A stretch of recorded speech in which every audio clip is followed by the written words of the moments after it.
This podcast is intended for investment professionals only. All investing involves risk. Hello and welcome to Market Talk. Today's episode has a distinctly political flavour with a government shutdown in the US, a short-lived PM in France, and a heavy metal-loving Thatcher admirer preparing to take the reins in Japan.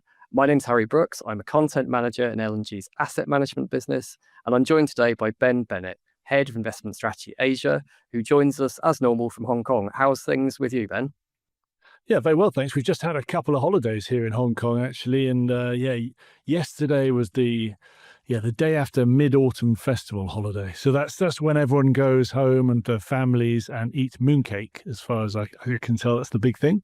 Oh yes, yeah, I've had that. That is nice, isn't it? Excellent. Well, let's kick off with a look at what's happening in the US at the moment, or rather, what's not happening. Because last week the US government was shut down after Republicans, Democrats failed to reach a budget agreement. On the face of it, of course, that sounds quite dramatic, but it's actually quite a regular occurrence, isn't it? What's the real world impact of these US government shutdowns? Yeah, that's right. It's regular, but they usually don't last very long. I think would be the best way of saying it. And it's basically just a mechanism that the US politics has in place that requires the various forms of government to agree on a budget, and often they just can't agree. They go to the deadline, they push over the deadline, and that forces them to agree. I think that's what most people expect to happen this time again. So I think there's been 15 of these government shutdowns in the last 45 years, but the longest is 35 days. So like I said, that is the absolute longest that we've had over that period of time. That was during President Trump's first term in office as well. The economic impact is relatively small, and that's because the furloughed workers, so workers generally, the non-essential workers are furloughed. We all know what furlough means, don't we, after COVID. But then they are paid once the government restarts. So you basically don't get your check, your salary for a couple of weeks, and then you get it eventually. So the GDP impact maybe 0.1, 0.2% of annualized GDP per week. So not nothing, but not a huge amount. Now, President Trump has threatened this time to permanently fire some workers. I think that's probably a negotiating tactic, and he hasn't actually done that yet, as far as I can tell. The key in terms of not getting information from a market's perspective is that a lot of data, which we expect to get in a month, that is delayed because some of the data providers are also government workers. So last week, it was the monthly payroll report. We didn't get that. On the 15th of October, that will be the inflation report. Again, it's by the same bureau. Now, are we going to get that? Depends if the shutdown lasts beyond next Wednesday.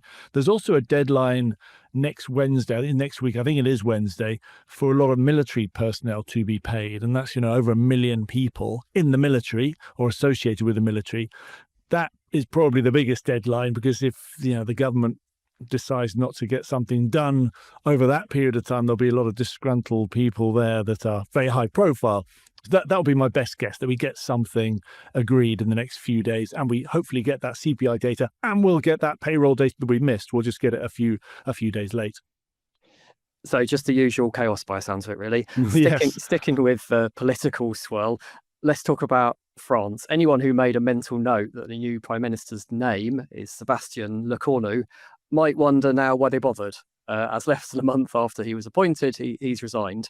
What do these ongoing personnel changes tell us about France's underlying governability?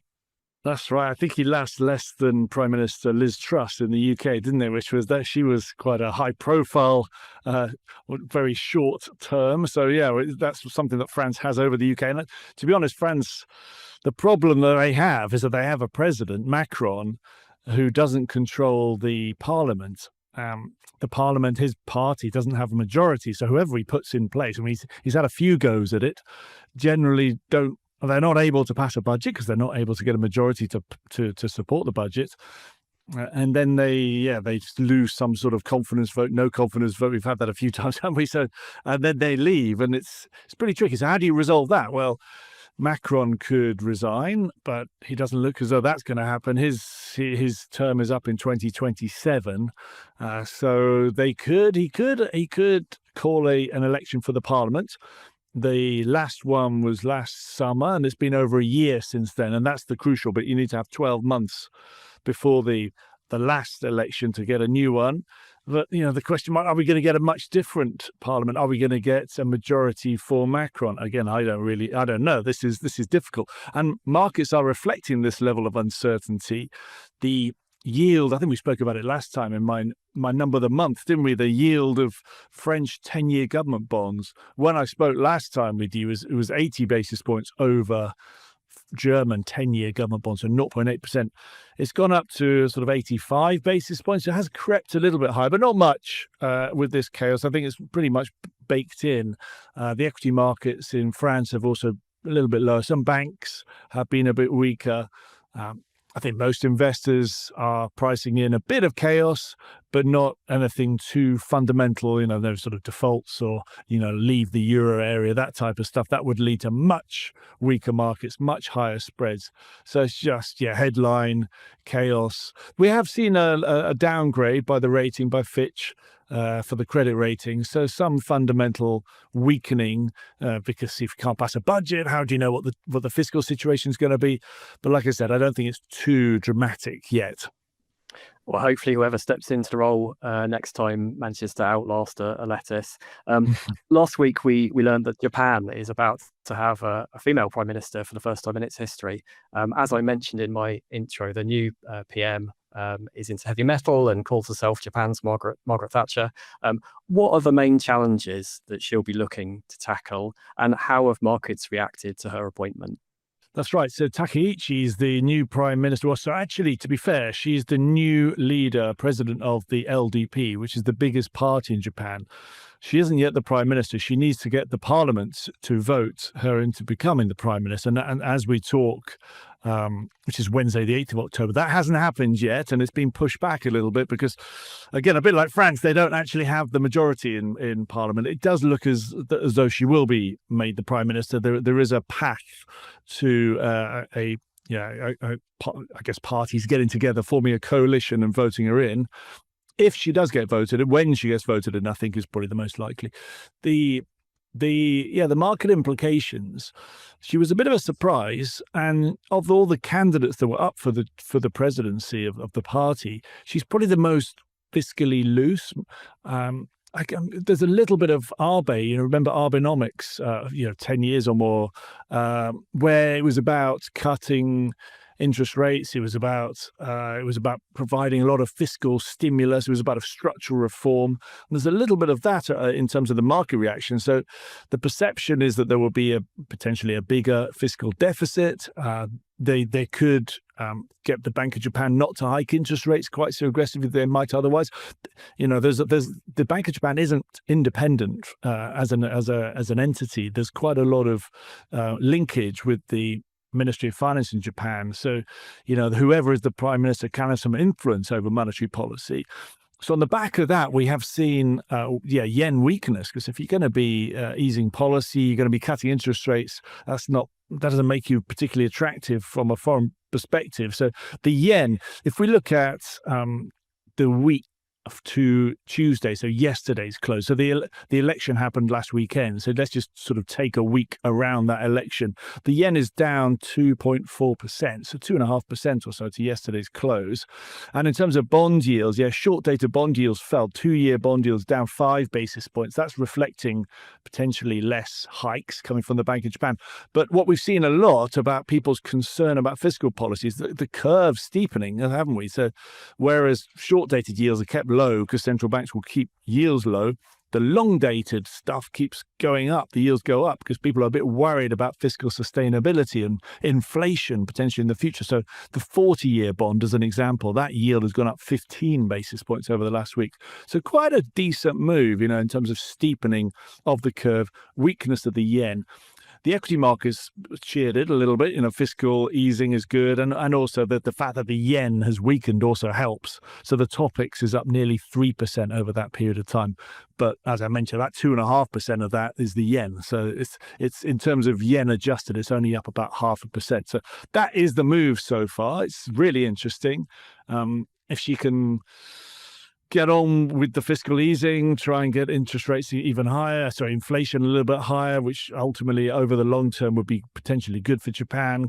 The optimistic investor would hope for higher earnings, all that sort of stuff, and would hope for another wave higher in terms of Japanese equities. And so we'll be seeing some interesting stuff over the next few months.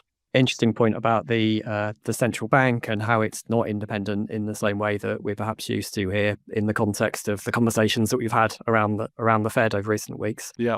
Now that we're in the closing quarter of the year, I think it's a good time to take stock of what markets have delivered so far in 2025. I was looking yesterday at year-to-date returns of different asset classes, and I couldn't help but notice, of course, that emerging markets have performed really extremely well, led by China.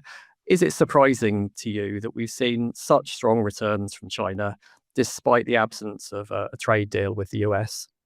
I think it's a surprise for most investors from the start of the year. I mean, at the start of the year, it was all about US exceptionalism is going to be the theme of 2025. The dollar, everyone was bullish the dollar. Everyone was worried about emerging markets because of the tariffs that were going to be put on China and everyone else. And that's proven, in terms of market reaction, to be very wrong. I would say some of that is that you started the year with cheap valuations, bad sentiments. It was relatively straightforward, I suppose, in hindsight, for emerging markets to beat those expectations and sentiment to turn and everyone have to flood back in. If you look at what's happened year to date to the 7th of October, so this is again Tuesday's close, the S&P 500 in the US is up 14% as an index. But I mentioned the currency moves can offset some of that. So, the dollar, the DXY dollar index is down 9%. So of the 14% up in the S&P, 9% of that is just the dollar move. So in everyone else's currency, the S&P is only up 5%. So that's been a real disappointment. You compare that to the MSCI Emerging Market Index, which is up 28%. So yeah, absolutely. It's just been a huge shift. So it can't all be valuations. Now, you mentioned China, absolutely. There's a bit of a disparity between onshore China, so mainland China. The CSI 300 is up 18%, not bad, but actually not as good as the MSCI Emerging Market overall one. But the Hang Seng in Hong Kong here, 34% up, and the Hang Seng Technology Index is up nearly 50%. So bits of the Hang Seng is just done incredibly well. I think China has been seen as a bit of a relative winner from the trade war, if anything, hasn't backed down, hasn't agreed to any giving up much to the US, and has actually been able to use some of its own leverage, its own bargaining power, rare earths, soybean purchases, hasn't been buying a lot of US soybeans. And we haven't had a deal yet, but it sounds like President Trump, President Xi are going to be talking relatively soon, and hopefully we'll get a deal together. That's been the latest upswing in Chinese markets because there's perception that there will be a deal. We saw the news about a potential TikTok deal as well within the US. So there are positive signs there. I also think that there's a lot of investors in the world just looking for alternatives to their US investments that they were probably a little bit too long of at the beginning of the year. And again, emerging markets has been one beneficiary of that, and perhaps China specifically. Well, this might link to our next subject quite well. One of the few assets that's outdone Chinese equities this year is gold. We've talked quite a bit about gold over the past few months, the interplay between interest rates, the dollar and the metal. But as the performance keeps coming, gold's now up, I think, over 50% over the year. And this morning, when I looked at it, it just passed $4,000 a troy ounce. I'm increasingly seeing commentary now making the case that we should be reassessing the longer term allocation to gold in portfolios. Is that just, in your view, an attempt to justify basically the fear of missing out, FOMO? Or does this recent very strong performance of gold tell us something new about how it's functioning in the market? Well, if you look at the chart, it does look as though there's been an acceleration a little bit, and that always suggests there's a bit of fast money chasing performance. So, and at some level, that can lead to excessive valuations, and there'll be a correction, etc. But I do think that there's a fundamental justification of that. It is around US exceptionalism. and the erosion of that to some degree. I mean, I mentioned the dollar DXY index down 9%. Well, gold is valued in dollars, right? So if your dollar is now down 9%, you could argue that's a free 9% appreciation in gold, compared to a benchmark. But it's gone up much more than 9%. You mentioned 50%, absolutely. So there's something other than just the weakness in the dollar. But you can see it from central banks like China, like India, adding gold to their reserves, partly as a reaction to the weaponization of the dollar that the US has used, particularly in sanctioning Russia. And I think just beyond those central banks into other investors, the diversification away from the US. So that's I think been helping gold.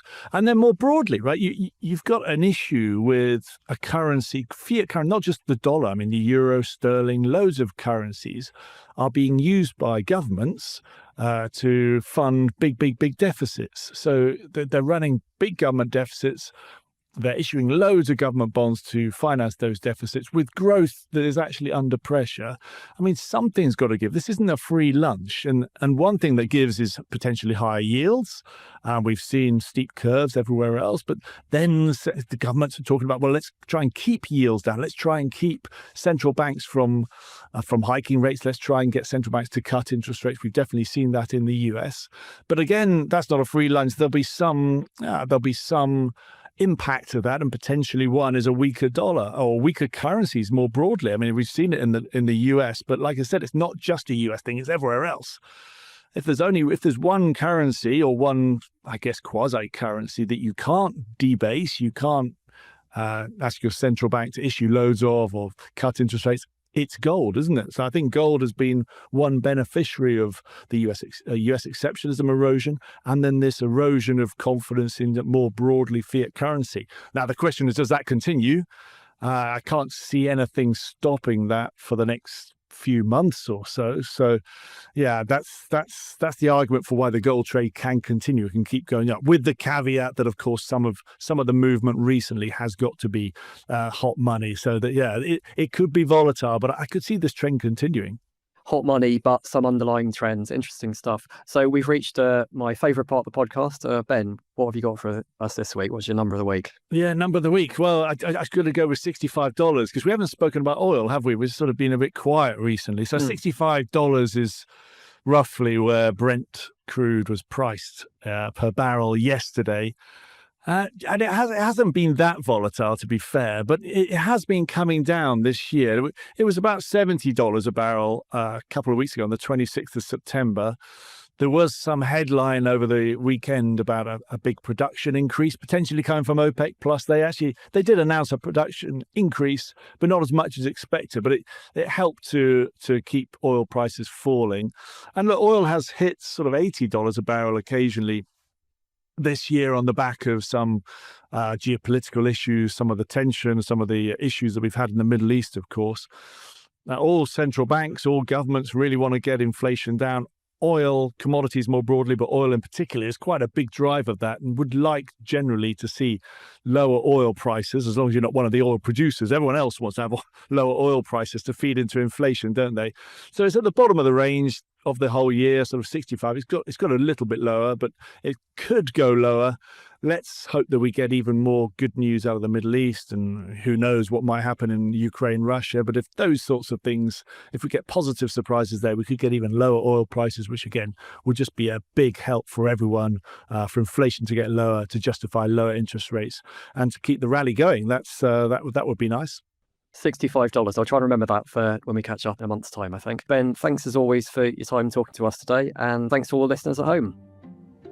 As a reminder, this podcast is intended for investment professionals only and shouldn't be shared with a non-professional audience. The views expressed in this podcast are those of L&G's Asset Management Division, as at the date of publication. This podcast is for informational purposes only, and we're not soliciting any action based on it. The information discusses general market, economic, or political issues, or industry or sector trends. It does not constitute research or investment, legal, or tax advice. It is not recommendation or advertisement to buy or sell securities or pursue a particular investment strategy. LSEG. Assumptions, opinions, and estimates are provided for illustrative purposes only. There is no guarantee that any forecasts made will come to pass. No party shall have any right of action against L&G in relation to the accuracy or completeness of the information contained in this podcast. Where this podcast contains third-party information, the accuracy or completeness of such information cannot be guaranteed, and we accept no responsibility or liability in respect of such information, not for distribution to any person in any jurisdiction where such distribution would be contrary to local law or regulations. Copyright 2025. Legal and General Investment Management Limited is authorised and regulated by the Financial Conduct Authority.